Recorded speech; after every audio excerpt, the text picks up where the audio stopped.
Welcome back to the Maple Popcorn Podcast, where we dive into the world of Canadian film with the talented individuals who bring it to life. Joining us is the one and only Karen LeBlanc, whose journey from Ontario to the big screen is nothing short of remarkable. Karen's journey into the spotlight began early on, fueled by her passion for performance. Her path led her to the renowned musical theater program at Sheridan College, where she perfected her craft and laid the foundation for her exceptional career. Karen's career has spanned film, television, theater, and music, showcasing her versatility and depth as an artist. She gained recognition through standout roles in series like Trailer Park Boys and producing Parker. But it was her transformative portrayal of Tina Turner in The Playboy Club that truly propelled her into the spotlight. Today, we're pulling back the curtain to chat with Karen about her incredible career, the highs, the lows, and everything in between. So grab your popcorn, cozy up, and get ready to welcome Karen LeBlanc to Maple Popcorn. So Karen, thank you for joining me today on the Maple Popcorn Podcast. Well, thank you so much for having me. So let me start from the beginning. Your journey into the spotlight began at an early age. Did you always want to be an actress? I'm not sure. I feel like I'm the youngest of 8, right? So I think maybe I've always just been performing. So I guess I've always wanted to be an actor, whether I wanted to or not. I don't know. So what inspired your journey to pursue a career in entertainment? Listen, I was the girl. I grew up in a small town north of Toronto. One of my friends now, I'm still friends with my friends since grade 5. Okay. I know, lucky me. But Yeah. one of my girlfriends, my friend Anita, she said, yeah, when I met you, you were doing cartwheels on the sidewalk. I'm like, I was. But she told me that I was doing, and I'd be singing for like just whenever, whatever, for whoever. And if anyone was listening, that didn't matter either. So what was the question?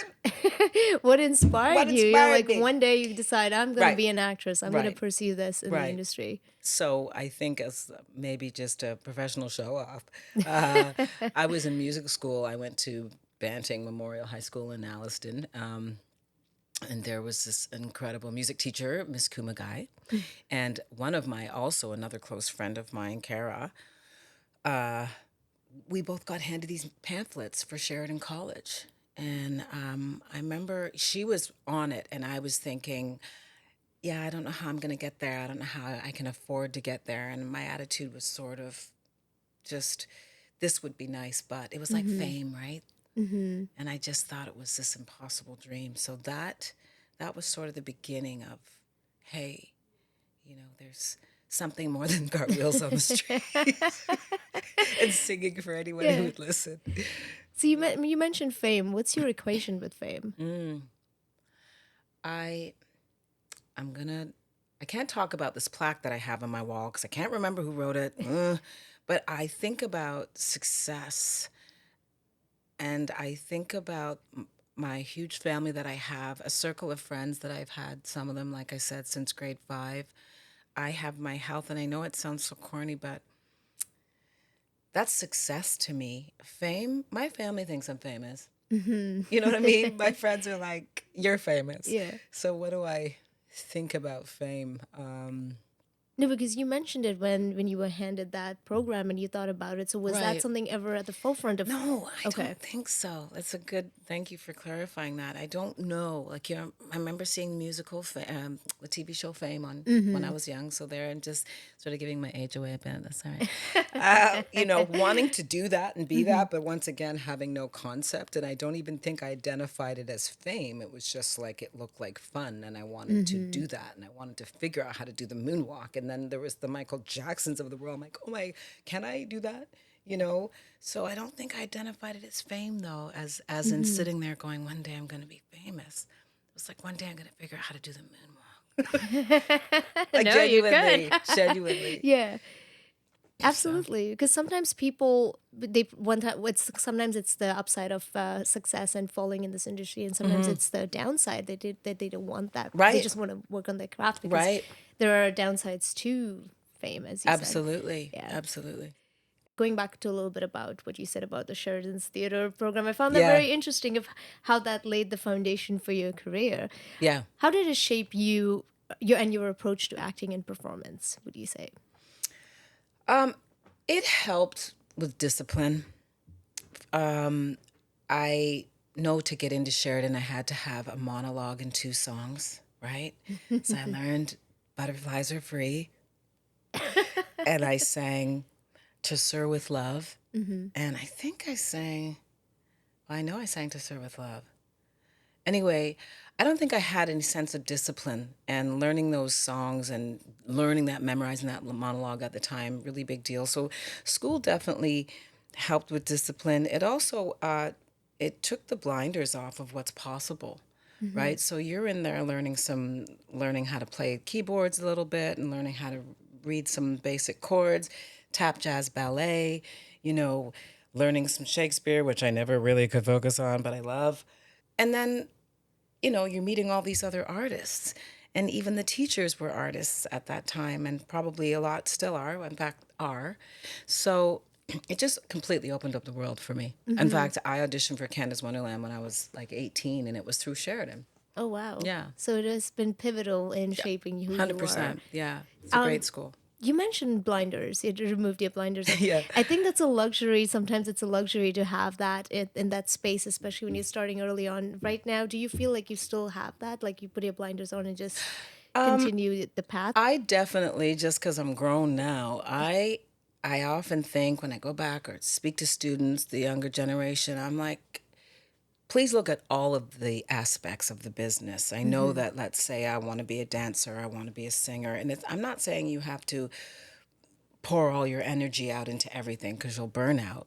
But I love the idea. The blinders are off for me now, and the awareness of what's possible, especially in this time, right? The diversity, just we're being hired, we're being seen. And the blinders are off for me in that regard of what else can I do? What else can I'm not a writer per se, but I know a ton of writers, brilliant writers, songwriters. There's voiceover world, there's animation. So the blinders are off if that's what you mean for me in that way. Whereas when I was at Sheridan, it slowly opened up. But I thought, oh, there's just music theater. It's like, no, there's pop music. There's what else? Do you know what I mean though? So Absolutely. the blinders are definitely off now. Yeah, you must feel a little bit of relief on that end. Oh, 100%. Like even I did a musical. I did Rent. Like, Exactly. I have no idea how I got there, but with the blinders being off, I just went for it. I don't know. Some people just don't even know what's out there, you know? You mentioned diversity and things are changing. What was your experience, especially with the media landscape constantly changing, and you started almost over 2 decades ago? Yeah. What was that experience like for Thank you? you for that. Well, I don't know. I thought there was myself and a handful of people. I know. A handful of us. I didn't see a lot of representation then, the way I do now, and it was difficult to navigate. I did my best. I think that I was really someone that was just easy. I know that I'm pretty easygoing, easy to get along with, but I'm wondering, even on some level of the awareness that there was not a lot of me on set. So I don't know. I always felt like a pretty well-behaved, showing up, knowing my place actor. And as I get older and I get to see myself, I definitely feel like I've found more of a voice, just given more. I have a lot more confidence, but been given the confidence because I see myself reflected back now. Yeah, so I feel like the industry has evolved on many fronts. And how do 100%. your experience being auditioning, especially in Canada or even on the across the border, how do you see the industry evolving in terms of inclusivity, and what you hope to play in that evolution as well? Right. It's just I feel like the volume is on 10 now. I feel like the representation with hair, with makeup, back in the day, I thought it was the norm to bring my foundation to set. I just did because this is my shade, and it wasn't always available. All mixed 2 different shades together. Yeah, right? which we do anyway, but I just got to be this person that was just extra ready, staying ready, bringing all the things and it felt like the norm. I realized it wasn't. So that's changed drastically, and that's very nice. I just think the door is open for conversation. It's been a fight, and I think it was a quieter fight. I just think it's getting louder and louder and louder. Yeah. Yeah, it's been a fight. That those are the words I gotta use, right? Maybe if stuff got pushed under the carpet before, and now we can't do that anymore. We are having Black writers, Black producers, more and more, so our stories are being told. You know, I just want to bring up Charles Officer and Nurse.Fighter.Boy. When I think of that, I remember thinking at the time, this would be so amazing to do another project like this. It would be years before. Do you see? And at the time I thought, oh, I can't wait. There'll be so many more crickets. Yeah. Well, speaking of Charles Office, I have to talk a little bit about Nurse.Fighter.Boy, and especially what he directed that, and he was such a force in the industry. Oh my and gosh, the work he did. May he rest in peace. Can you talk a little bit about your experience and what your fondest memory of working with him? What an incredible soul. I worked with him in 2018. We did a series called Ransom. Charles came to Budapest, and I was so happy to see him. My fondest memory, I remember auditioning for him and feeling really seen. And I know that's the word, but it just is. The story that he wanted to tell, Ingrid Veninger and Charles wrote and produced this project together. He had me back in to audition with Daniel J. Gordon, who ended up playing my son. I know Charles auditioned us separately and then together, and I read Wonderful Scene with him. I actually left my audition crying. They're also matching up looks. But I mean, I'm quite younger then. I believe that was my first or second independent feature. And Charles just brought so smart, knew what he wanted, such honesty, just I really felt like I was being held through the process. That's what I'll say with Charles. That was the experience for me. We had a nude scene. I'm working with Clark Johnson. I was like, Yeah. he's amazing. And I was nervous. And I feel like I was just held with kids' gloves with Charles. It's so lovely to hear that, and I believe that experience as well. I've heard that from a lot of Really? talent as Yeah. well, and I've met him on a few occasions. But I distinctly remember that little quality of him. Yeah. And I think, and he also always loved highlighting Canada. Oh, yes. Yeah. 100%. I was just going to say, like, when he came to set, I remember in Budapest, like, he's such a light. He's such a fire. He was such an inspiration. You just wanted to do well and show up and like 150. What are we doing? Because I'm going to bring it. We just did that. And yes, wanting to speak about, I remember at the time when we did Nurse.Fighter.Boy, and a fighter himself. Want to fight he wanted a Toronto. He wanted Toronto in the background. He wanted that story. He wanted to talk about our city. He wanted to talk about the Black culture here. Toronto, Caribbean, Toronto, West Indian, like, let's talk about. And I remember being excited by that. And because, of course, I was a bit intimidated to do the role. But after I spoke with him, I thought, no, this is my story. This is a story I can tell. You've been, talking about Nurse.Fighter.Boy. I wanted to bring up that you've been recognized, with awards and nominations throughout your career, including the Best Actress nod for Nurse.Fighter.Boy. When you got the nomination, did you feel like you've made it? Like, was there that sort of validation? I was scared. Interviewing for me is a lot. I don't do a lot of interviews. That's why I really appreciate you being here. All good, and I'm so happy to be here. It's time to talk. Time to tell the stories. I was quite shocked to feel like I'd made it. I feel like there was another spotlight on me, which I got a love-hate thing. I'm like, yeah, oh, everybody's looking. Hey. So I don't know about the idea that I'd made it, but I definitely knew somehow the spotlight pivoted and I'm over here. I remember we were on our way to the awards show and I was supposed to do the red carpet by myself, and I said, Charles, come with me, because I was so scared. Hi, sitting in that awards show going, so nervous. Like, what if I win? It's okay that I didn't. The recognition was unbelievable. So yeah, I guess maybe I did feel like I made it. Absolutely, and you still are. Yeah. There you go. Pat yourself on the back for that. Oh, So what did it take for you to find your voice?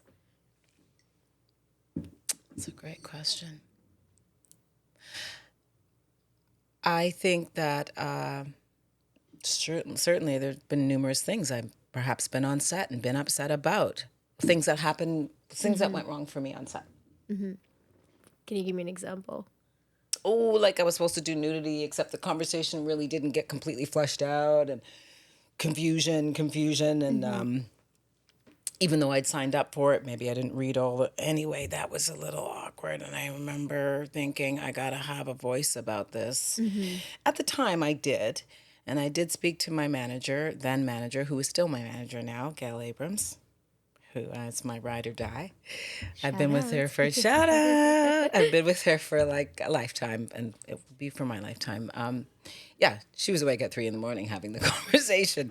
So there was that. But, you know, and like I said, hair makeup struggles, wardrobe struggles, telling people your size and then kind of showing like, I'm curvy. I'm giving you all the details, all the numbers, and then I'll add some more flourished, you know, verbs like curvy. And so sometimes struggles there, and then really finding your voice instead of being a people pleaser, which I've known myself to be. I go, yeah, no, I like how this looks. When you don't really. And now I just go, no, this is not going to work for me. And that's okay. So I feel a bit, what's the word? And like I just urge people, there's a nice way, of course, to find your voice and say how you feel and what's not working for you. But I think there was a time when I just felt like, you know, get along and don't be a pain in the butt. But really, it's more helpful in the long run to just say, this doesn't fit well, or this doesn't look good, or I feel uncomfortable. People aren't going to be mad at you about that, right? Ultimately, everybody wants you to be your best self. But I just was thinking, oh, I don't want to be difficult.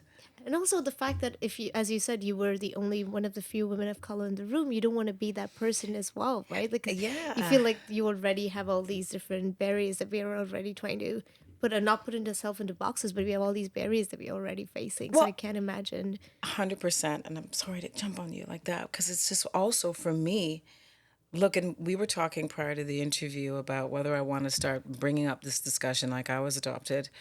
And so my family is white French Canadian. So I really spent a lot of time too in these two worlds of amazing worlds. But I think that there was some lack of awareness in sort of the power I already possessed. And I think you want to just get along and you want to fit in. So I think that I straddled both of these worlds, and on some unconscious level, behaved the way I needed to behave to just get along and stay in the game, you know, stay part of the conversation, stay part of the project. Yeah. And the voice has gotten louder and louder now. I think so, yeah. Now, you know, more grown and more grown. I don't even know if that's proper grammar. But I just feel like what's the worst that could happen? You get fired. No, I wouldn't even do that to myself. I'm happy to have the voice. I feel just way more confident. I'll have the voice for you. I was always better at that. I'll speak up quickly, you know, for you. And like I said, there was also a real innocence and lack of awareness in the lack of voice I had. What do you mean by that? Just not even knowing that what just happened was not appropriate. You're like, oh, really? You know, just a real innocence in the getting along of it all, that there are better ways things could have been done. And so as I get older and the blinders are off, I can now say, no, that's not working, or that's not... That's what I mean, and lack of awareness. And I believe it's probably to do with the other talk show, the other interview we'll have, which is about my upbringing. Yeah. So that's a whole other conversation. I hope we can have whole other conversation there. We'll pull some other day. Absolutely. Yeah. If you're craving more Canadian film inspiration, head over to telfilm.ca/see-it-all, where you can explore a wealth of film collections available on your favorite streaming platforms. From iconic classics to exciting new releases, there's something for everyone right at your fingertips. If you're loving the insights from our esteemed guests, be sure to subscribe to the Maple Popcorn Podcast on your preferred platform, and don't forget to leave us a review. speaking of your voice, as you mentioned, your portrayal of Tina Turner, I do want to mention that in the Playboy Club, Who which gave me the voice? received widespread acclaim. How did you thank you. prepare for such an iconic role, which you were incredible in, and what was? Thank you. Do tell me, what was that experience like? Again, I would tell you that I sat and I prepared and I wished and dreamed, but I didn't. Back in the day, I knew a guy that had a legend show already going. I didn't really know what legends and impersonation was at that time, but apparently all his artists had quit, and he called my then boyfriend at the time, because I had an R&B band, couple mini skirts and mini dresses around. He said, he phoned me. He's like, Karen, can you impersonate somebody because everyone has quit? And he was at the Limelight Dinner Theater again. Maybe aging myself a little bit. That's okay. That's okay. Oh, jokes. And I'm like, I don't know who I can. And I had been singing What's Love Got to Do with It for fun on maybe karaokeing here and there and trying to impersonate her just on some. I grew up listening to classic rock, first of all. So that came easy when it came to belting out Proud Mary. But literally I had 48 hours to learn it. He put a wig in a taxi cab for me. And I went on 48 hours later, and I honed the craft as I went. But preparation, watching her over and over and over and over and over, and listening to her over and over and over, to the point that, on stage I would often use, first person. Some people say, when Tina Turner, I was all when I. There you go. Well, I just tried to embody the character. Yeah. And really, it helped translate into acting in some way. I got that maybe acting is not acting, but it's being.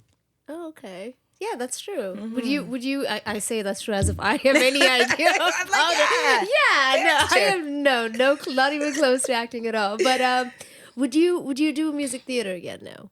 Oh, absolutely. Listen to me. It just falls out. I'm like, is that true, Karen? Listen, I love music theater. It is a commitment. But yes, and the Tina Turner musical's coming. Oh, child. I'm not in that. Didn't audition for that, but I think about it. People are like, are you auditioning? I went 8 shows a week for a year, for example. I mean, I'm not mad. I mean, if you ask me, of course, I'd love to audition. But in the same regard, I'm not sure I can hang. I often wonder how Tina Turner did herself. Because, I would do music theater again, but maybe not a year run. It's a lot of, it's a commitment. It is. Absolutely. Rent was wicked, I was ready for that. That was a rock musical. We sang 8 shows a week for a year. Yeah. And I want to pivot to another one of your roles, which was, as you mentioned, the Oprah Winfrey show. Yes, I got to play Miss Vanessa King. She was the matriarch of the King family, who, I think it was 2021. That was an incredible role. That was, again, it was lovely to be seen. It was lovely to be trusted with such an it was a soap, like a high drama soap. The King family, a very wealthy family. The patriarch of the family dies within the first episode or two, and the fight begins on who's going to inherit what. And it just completely fabulously unravels. And the drama, oh dear. Turns out my sister was in an affair with the husband. Ooh, drama. Oh, yes, it's juicy. It was so fun. The clothes, the glam, the hair. Oh, man, that sounds amazing. Yeah. It's just, and that to add that to the list of things that you've done and be like, oh, I did an Oprah Winfrey show. And it was in the U.S., I believe, right? We shot here, actually. Oh, you did? Yeah, okay. Yeah. Was it the King of Napa? Kings of Napa. Kings of Napa. Kings of Napa. We did shoot for a few days at a winery. I haven't been drinking any wine. This is coffee, people. And it was 2022, he said? He just said Lord, child, there was a pandemic. 2020-something, 2021, 2022. That was a lot of fun. Did you have any personal conversations with Oprah on that? Or as you mentioned, or the Zoom to have that? I can't even imagine. They're like, okay. It was like a pinch me moment, sort of. Well, I heard that Oprah would come on set and meet the cast and do all the things, but because there was a pandemic, our first read-through was a Zoom. I don't know why when I saw her name, I thought, right, she's not going to put her screen on. I'm Yeah. just going to see Oprah Winfrey and You let's... hear the voice. Right. Nope. She Really? literally showed up on the Zoom. I panicked a bit. But then I thought, no, just do what you're here to do. Focus on the character. Focus on what you know and not what you don't know. One of my mantras I think I use is to control the things you can and not the things you can't. It sounds so silly, but we get all No, it's over here. powerful. It's like, don't be over there, be over here, because this is what you know.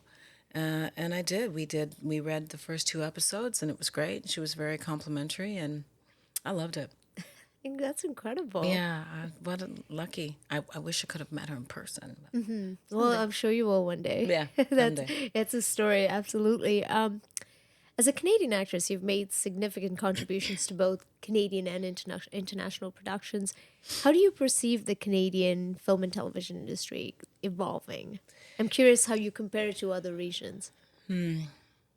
I just feel I wanted to use the term, America, they just seem to, it's bigger. There's just bigger and more and money. And I know that we are here developing our own stories and our own projects. And I feel like, as much as while we're having the diversity conversation, which is amazing, I feel like we are slowly growing our own here. I know we have been, but I just energetically feel like there's more of a push right now to, we've got some massive studios that we've built here in the last 10 years. We're definitely on the map.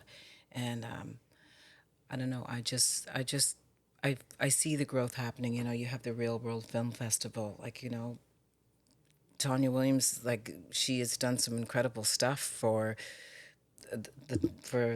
diversity and for homegrown content and homegrown artists. And yeah, we're doing it. We're on the map. I feel like we are gaining ground and getting a bigger voice here. What would you like to see change? What is the future that you envision for Canada when it comes to the entertainment scene here? Well, I'd love to see more of a balance in finances. That's a question. Yeah. We have our residual set up the way we do. I would love to see just perhaps more money and bigger Canadian films, bigger Canadian features, more Canadian features.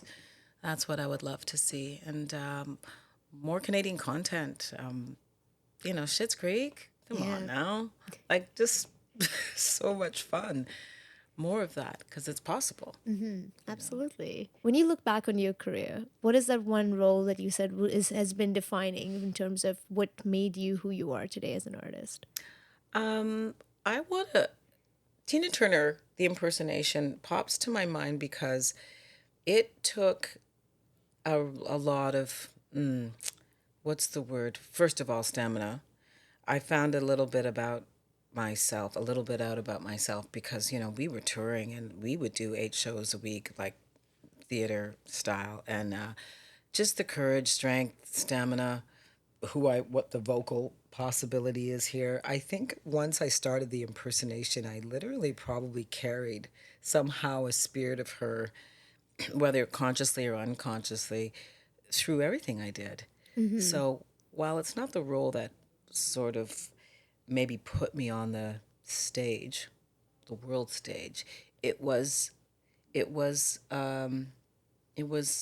definitely was a character and a part that it really laid a foundation for what I was willing to take on. If I can do that, if I can, bring Tina Turner to life, and I'm not saying I was the best ever that there was. I just mean the things that were required to sort of make that somewhat believable for people. I thought, maybe this can translate to acting, or maybe this can translate to this jingle. I don't know. But pivotal roles.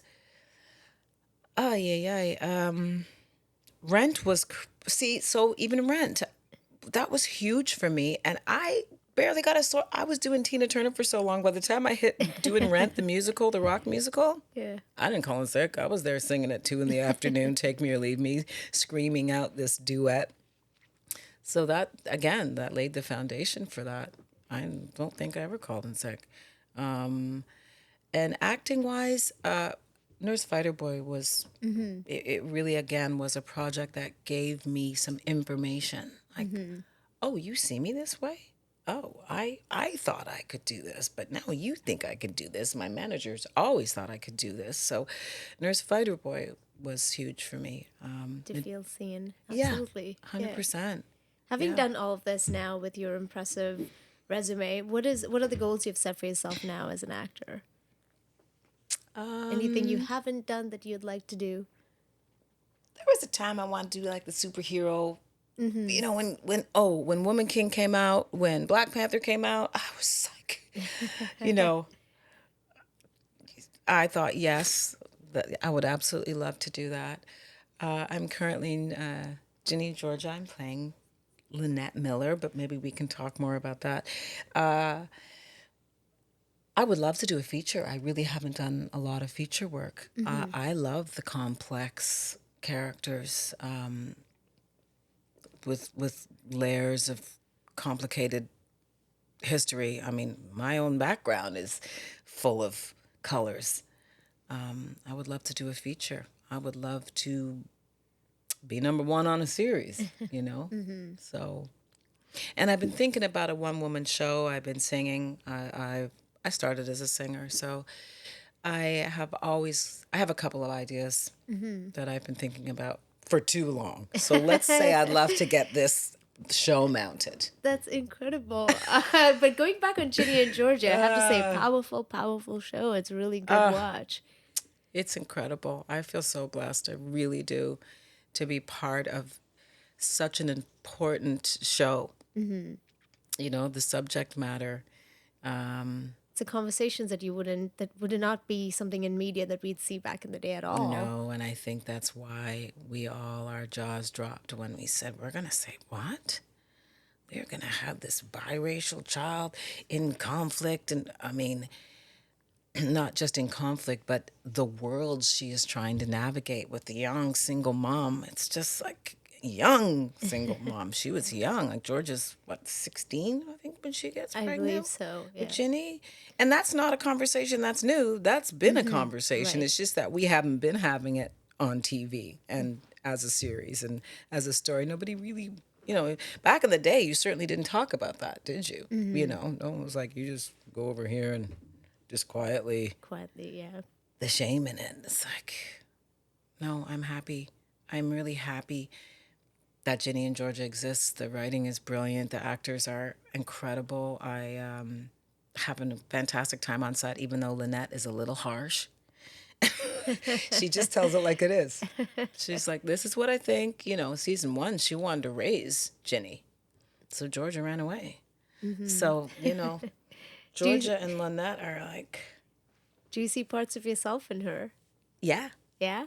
Absolutely.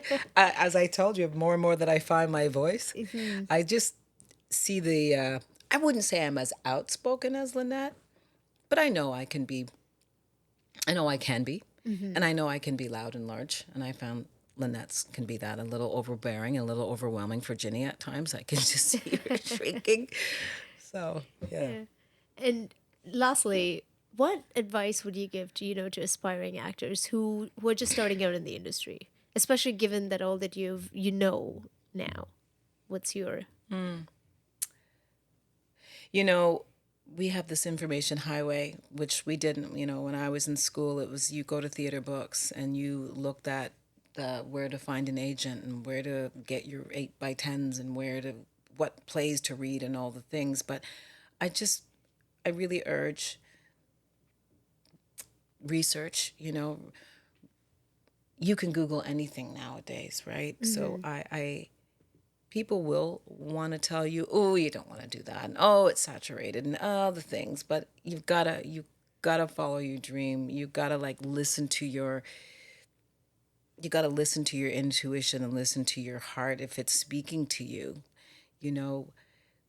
Ask the questions, and if your parents or your friends don't know, get on the interwebs. Be bold. Break rules. I'm sorry, but I remember when I first got into the jingle business, like, well, how do I do that? I know I'm going to phone the office. I don't even think that was the way you were supposed to do it. But I went, I'm going to phone, I'm going to email, well, not email, but, I'm going to reach out, send the letter. You have to be persistent. And if someone doesn't have an answer for you, ask the next person, and don't give up, and keep trying to raise the bar, keep the competition not with yourself, like in terms of bettering yourself in whatever way that is. And I feel like I spent a bit of time learning a couple chords in keyboard. I was so impatient. But I do, the more multifaceted you are, whether you can read a little bit of music, whether take a writing course and script writing, learn about jingles. Like there's just so many aspects to it to be, Prince. Let's talk about Prince for a minute. You know what I mean? That guy wrote and produced and played every instrument. I'm not saying I did that, but I just want whoever wants to step into this game just to be aware of all the possibilities. And I know that sounds glib, but sometimes you get focused on one thing. It's like, no, be all the things. Mm-hmm. You mentioned breaking rules. Are there any rules that you have broken recently? All of them. Really, eh? I think so. And you need to. I look, the self-taping thing, which any actor knows, it's a new world, it's a new reality. It can be trying, right? Back in the day, I think why we signed up for it is because, the performer piece, you get in front of people, and you're like, oh my God, I have an audition, I'm totally ready. And then self-tape has become a different source of energy, or lack thereof. But there are some rules you have to follow. You slate your height and where you're from and what you're doing. But the fun thing about acting is I feel like there are no rules. They want you to bring something creative, something different, something unexpected. So in that way, I don't know if you call that breaking rules or you call that just being creative. In school, they're like, when you go, bring your first high notes when you walk into the audition and blah, blah, blah. Okay, you can break that rule too, or you can follow that rule. Start with your biggest and best stuff. But I don't know. I feel like, I don't know, I'm in trouble. Rules aren't made to be broken, but maybe they are.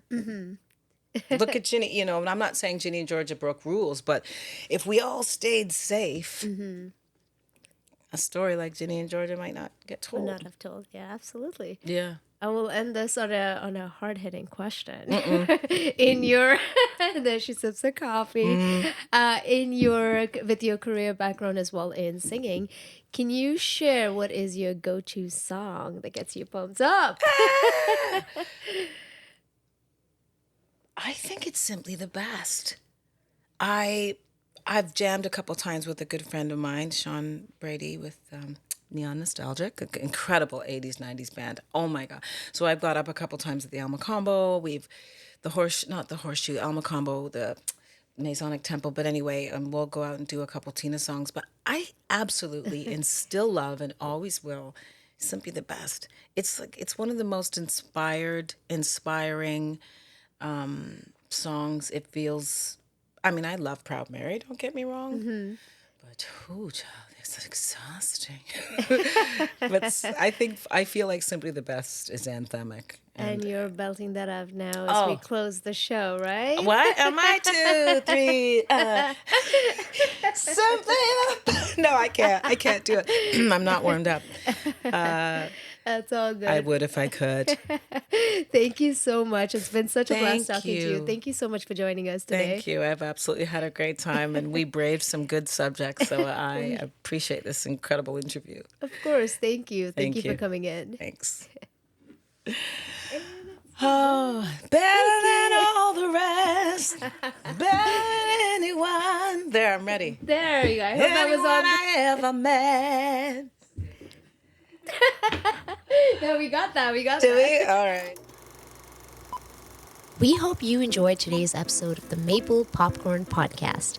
Be sure to subscribe to us on your preferred platform, give us a rating, and leave us a review.